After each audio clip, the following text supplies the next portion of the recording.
गुरुजी। जी बोले sir. Sir ये notification जो आया है ये सिस्टम की तरफ से है या क्रिप्टो एक्सपर्ट की तरफ से, मतलब सिस्टम की अपने पीवीसी मेटा टीम की तरफ से है या क्रिप्टो एक्सपर्ट की तरफ से है?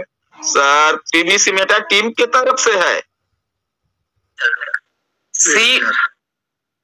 सीड फंडिंग लेन देन से बढ़ी हुई तरलता के अनुरूप आधार मूल्य में वृद्धि जारी रही।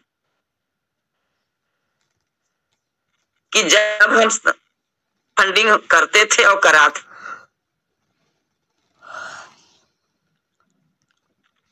अब दूसरा ये पॉइंट क्या कहते हैं, ये वाला लिखते हैं डिसेंट्रलाइज और सेंट्रलाइज एक्सचेंज पर जारी बाजार मूल्य के बराबर आधार मूल्य निर्धारित करने के अनुभव से पिछले कुछ दिनों में टोकन की कीमत में काफी अस्थिरता देखी गई है। यह अस्थिरता पीवीसी मेटा समुदाय में असुरक्षा की भावना पैदा कर सकती है। तो की है ना, जैसे अगर मेरी बात करें तो मैं तो कहता हूं भाई लिक्विडिटी नहीं है तो ये असुरक्षित है, मैं बोला हूं, अब ये वही बोल रहे हैं, आज के डेट में वही कह रहे हैं कि जो एक्सचेंज पे, चाहे वो सेंट्रलाइज एक्सचेंज हो चाहे डिसेंट्रलाइज एक्सचेंज हो, आप लोग तो सेंट्रलाइज और डिसेंट्रलाइज एक्सचेंज समझ रहे हैं ना, कि कोई साथी नहीं समझ रहे हैं? जी सर समझ रहे हैं, सभी समझ रहे हैं, ठीक है। तो निर्धारित करने के अनुभव से पिछले दिनों, यानी इन्होंने क्या किया कि जो लिक्विडिटी डाला उससे जो है अलग एक रेट शो किया और इन्होंने वेबसाइट पे एक अलग रेट शो किया, उसी को ये बता रहे हैं कि पिछले दिनों कुछ टोकन कीमत की काफी अस्थिरता देखी गई, ठीक ना, जिससे कि असुरक्षा की भावना पैदा कर सकती है, जबकि कर सकती है नहीं, कर दी है। अब आइए हम तीसरे पॉइंट पे चलते हैं। यहाँ पे क्या लिख रहे हैं कि पीवीसी मेटा के साथ अपना भविष्य सुरक्षित करने के लिए वेबसाइट पर टोकन का आधार मूल्य सीड फंडिंग के माध्यम से प्राप्त तरलता पर सीमित कर दिया है। एक बार फिर पढ़ते हैं। पीवीसी मेटा के साथ अपना भविष्य सुरक्षित करने के लिए वेबसाइट पर टोकन का आधार मूल्य सीड फंडिंग के माध्यम से प्राप्त तरलता पर सीमित कर दिया है। आप सभी सीड फंडिंग को प्रोत्साहित करना जारी रखेंगे जिससे पीवीसी मेटा टोकन की कीमत बढ़ती रहेगी। यानी अब इन्होंने उसका एक मूल्य फिक्स कर दिया है वेबसाइट पे, समझिए। तो जितना मूल्य फिक्स कर दिया है तो वेबसाइट पे शो करेगा 3 पॉइंट कुछ, और एक्सचेंज पे क्या करेगा, जितनी लिक्विडिटी है। अब इनका कहना है कि आप सभी सीड फंडिंग को प्रोत्साहित करना जारी रखें जिससे कि पीवीसी मेटा टोकन की कीमत बढ़ती रहेगी। यानी जब अब हम फिर सीड फंडिंग करते जाएंगे, टोकन लेंगे, आप यूएसडी या यूएसडीटी देंगे उनको, तो वो जाके उसकी लिक्विडिटी डालेंगे और उसका रेट बढ़ेगा, ठीक है। अब आइए थोड़ा सा चौथे नंबर को देखते हैं। तो ये जो तीसरा वाला पॉइंट है, अब इस बात समझ भाई, हम लोगों ने जो इतना पैसा दिया तब 12-14 तक गया, तो क्या संभव है कि इतना ही सीड फंडिंग हम दोबारा कर या करा सकते हैं? कोई साथी हमें जवाब दे तीसरे पॉइंट के लिए।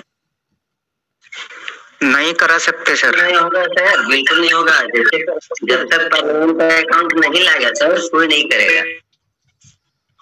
आखिर रास्ता सबको चाहिए ना सर जी, कि जितना हम लोगों ने किया या कराया, तो क्या दोबारा उसी रेट पे ले जाने के लिए तो हमें उतना ही करना होगा ना, तभी तो जाएगा।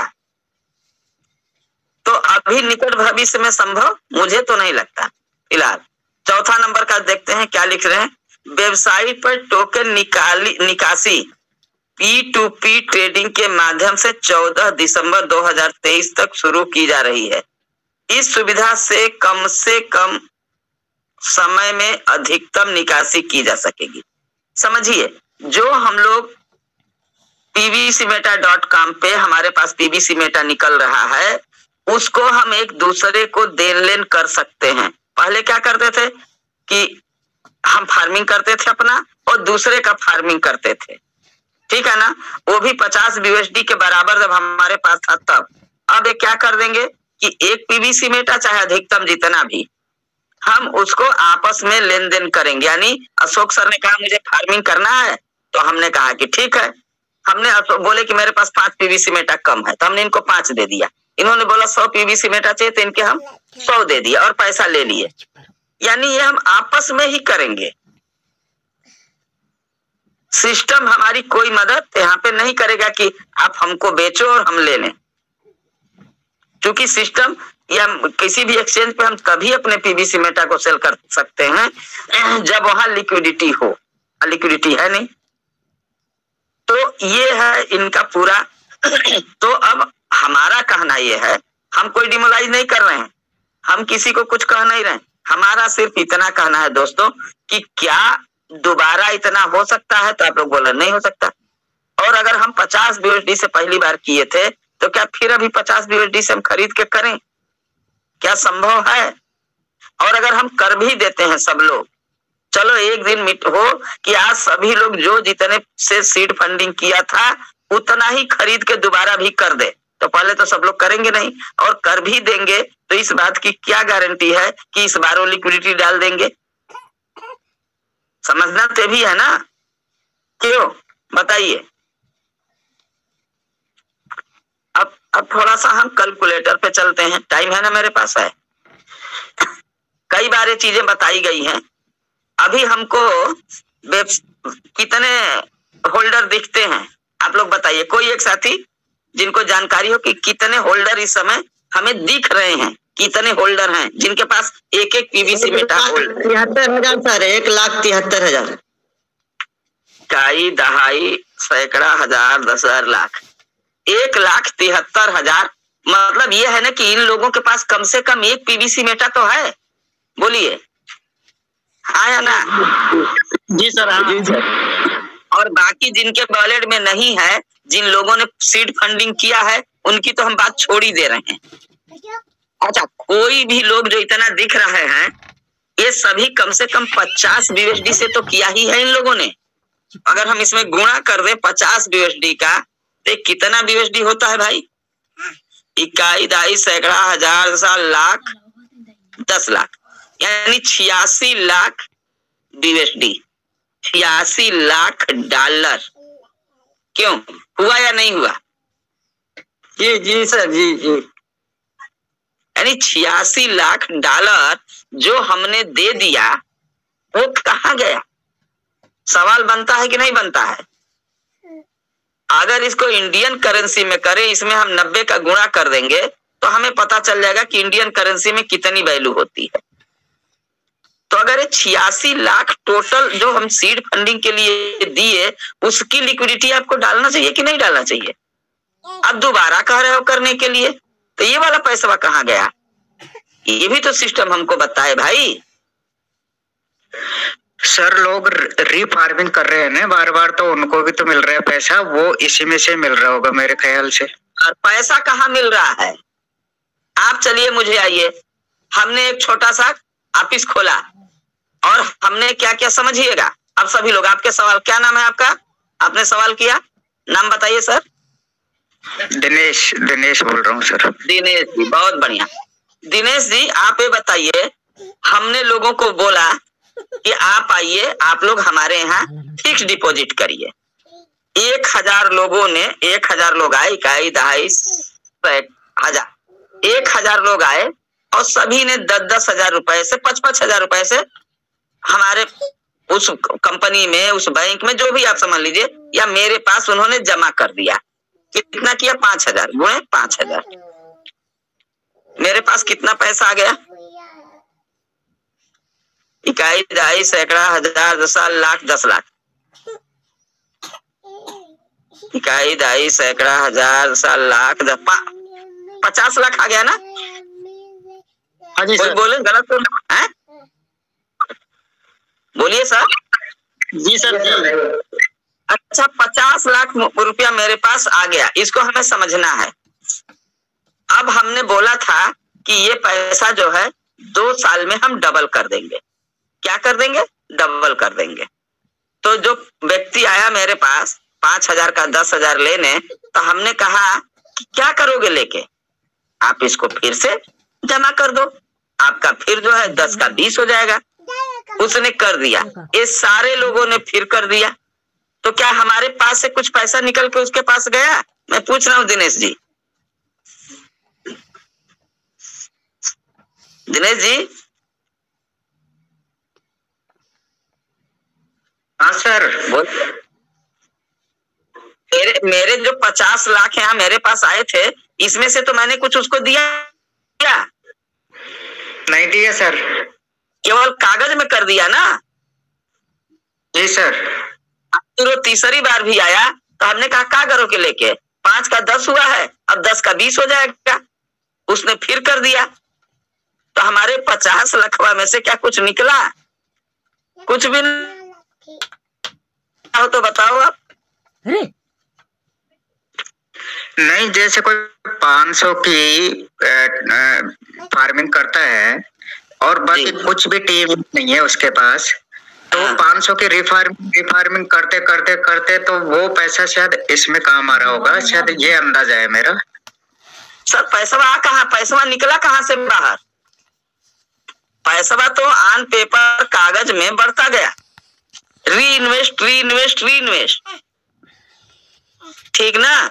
और अगर इसकी भी हमारी भी पूंजी, ये जो 5 लाख थी, ये कम से कम अगर हमने सबका दोबारा करा दिया तो इसमें अगर फिर हम सबका करें तो ये भी तो डबल हो जाना चाहिए था हमारे पास भी, तभी तो हम उसको दे पाएंगे ना। क्यों सर? जी सर, जी सर।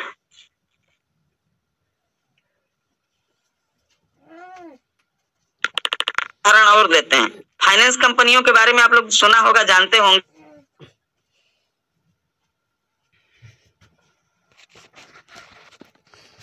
और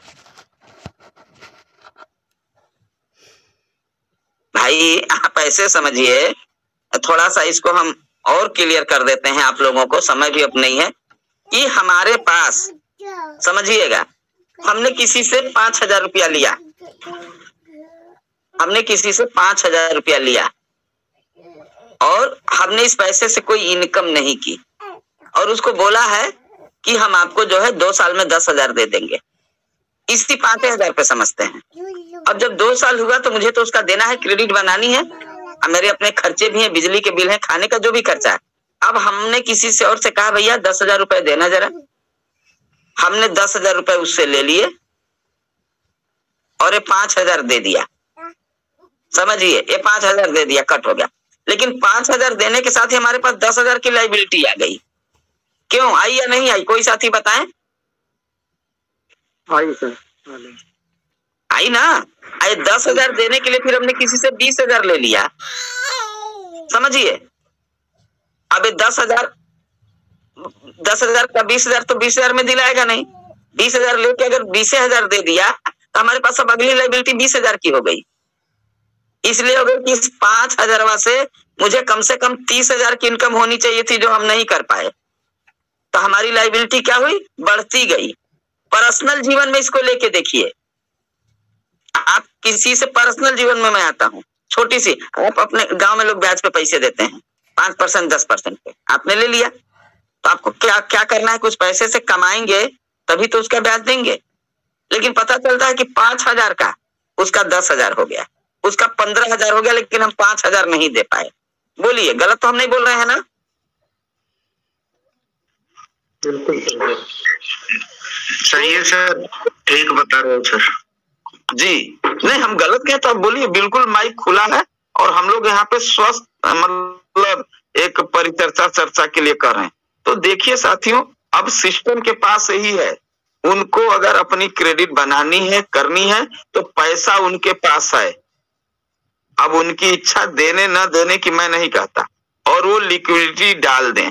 अच्छा, अब आगे आइए, मैं ये नहीं कहता कि वो लिक्विडिटी जो है $14 के हिसाब से डाल दें, हम तो ये भी नहीं कह रहे हैं, हम तो कह रहे हैं कि $1 के हिसाब से लिक्विडिटी डाल